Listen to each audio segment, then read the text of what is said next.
Les points de vue sur l'actualité, c'est maintenant sur Europe 1. La revue de presse, bonjour Natacha Polony. Bonjour Maxime, bonjour Julie. Bonjour. Et bonjour à tous. Ce matin, en une de vos journaux, la Turquie s'enflamme toujours.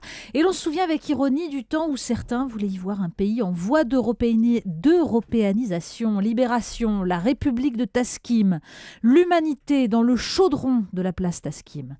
Alors l'autre sujet du jour, c'est cette réforme des retraites qui nous promet un automne moins glacial que le printemps. Les Échos, retraite, les 10 pièges d'une réforme à risque. La Croix, il faudra travailler plus longtemps. Et le Parisien, public-privé, les Français veulent que ça change. Et c'est donc le sujet à la une d'une bonne partie des quotidiens ce matin, les retraites. Bien sûr, et on sent que la mort de Pierre Mauroy sonne le glas en fait de tous les vieux rêves. Dans l'Humanité, Michel Guilloux rappelle que son gouvernement porta l'âge de la retraite à 60 ans. Entre 1982 et aujourd'hui, écrit-il, la part des richesses créées par le travail consacré au salaire brut n'a cessé de baisser.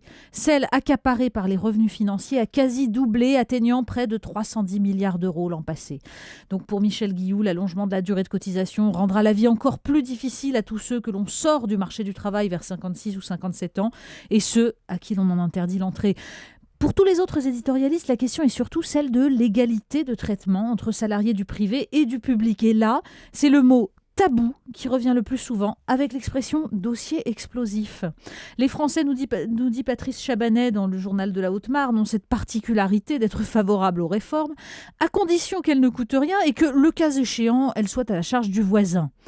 Mais lui-même note que les mentalités évoluent. Pour preuve, ce sondage publié par Le Parisien et qui prouve que 43% des fonctionnaires sont désormais favorables à l'alignement du calcul des pensions sur les modalités du privé.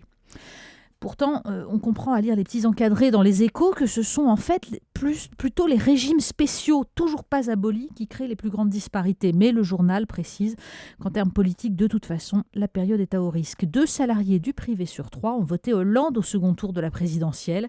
Et sa cote de popularité dans le secteur public a chuté de 9 points. Dans le dernier sondage CSA, il est désormais au même niveau que dans le secteur privé.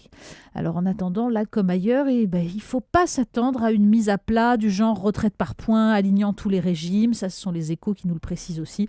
Et pendant ce temps, les rancœurs, les sentiments d'injustice creusent l'écart entre les Français. Manuel Valls est à la une ce matin, Natacha. Manuel Valls, c'est les chiffres de la délinquance. Oui, il est à la une du Figaro. Délinquance, Valls rattrapé par son bilan.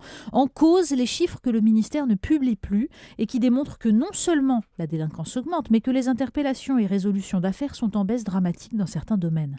Pourtant, nous dit le journal, Manuel Valls a embauché des fonctionnaires. Mais comme le souligne un préfet, la machine les absorbe en un rien.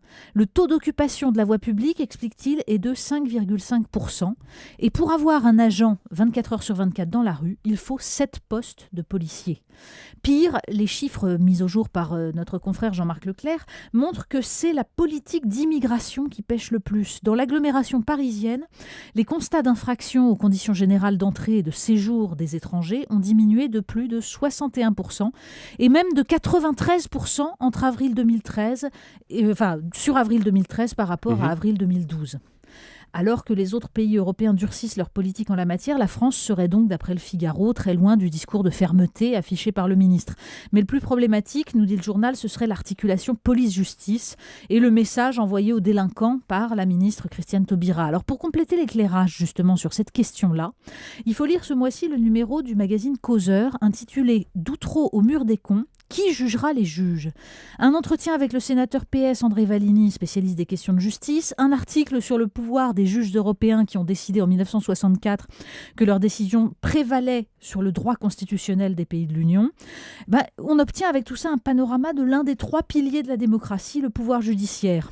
Et comme le résume, avec un peu d'ironie, l'avocat Georges Kiegemann dans une interview, donc Georges Kiegemann qui fustige l'inculture et l'immaturité de certains juges, ce qui pose problème n'est pas que le syndicat de la magistrature soit de gauche, mais que des potaches puissent être juges. Il se fait toujours aussi discret, mais on en reparle tout de même ce matin dans la presse, c'est Patrick Buisson. Et oui, et il a réussi en fait depuis quelque temps déjà à se placer au centre des réflexions politiques, qu'on le trouve odieux ou qu'on approuve ses idées. Le Monde lui consacre aujourd'hui une page d'entretien où l'on découvre un homme qui continue à faire de Nicolas Sarkozy un recours, une sorte de dieu caché, qui cite toujours le fameux discours du Latran, dans lequel l'ancien président souhaitait pour la France des catholiques convaincus qui ne craignent pas d'affirmer ce qu'ils sont, qui évoque le passage d'un capitalisme entrepreneurial en osmose avec l'éthique chrétienne à un capitalisme financier pulsionnel destructeur. Je vous cite une de ces phrases qui est assez représentative de l'entretien. La synergie dialectique créée par le candidat Sarkozy a rendu à ce peuple la fierté de se battre pour autre chose que des intérêts catégoriels. En fait, c'est le discours de quelqu'un qui a retenu les leçons d'Antonio Gramsci, le penseur communiste italien. C'est la victoire culturelle par les idées qui garantit la victoire politique. Le clin d'œil, Natacha. Eh bien, le Figaro nous apprend qu'une nouveauté va enchanter nos palais, le vin en canette. Ah oui. Oh, c'est formidable. Et alors, c'est pas seulement du qui ravit. Hein. Non. L'entreprise qui lance cette merveille envisage même d'y mettre des vins d'AOC. Il faut devenir le Nespresso du vin, nous disent-ils. Alors l'argument, c'est que les jeunes se saoulent avec de la bière et des mauvais alcools forts, c'est fort dommage. Donc il faut conquérir ce marché avec du vin facilement transportable. Donc du vin d'AOC qui va être délicatement secoué dans des sacs à dos, c'est merveilleux. Hein, ça leur évitera à nos jeunes de déprimer en pensant à leur future retraite. Et puis ce serait dommage de laisser le monopole du binge drinking à la vodka. Et il paraît que ça cartonne en Allemagne, déjà 60 millions de canettes vendues là-bas en un an. Voilà, le vin en canette. Merci Natacha. Je pense que je vais déprimer dès le début de la semaine. Mais non, on est que lundi. Attendez un peu.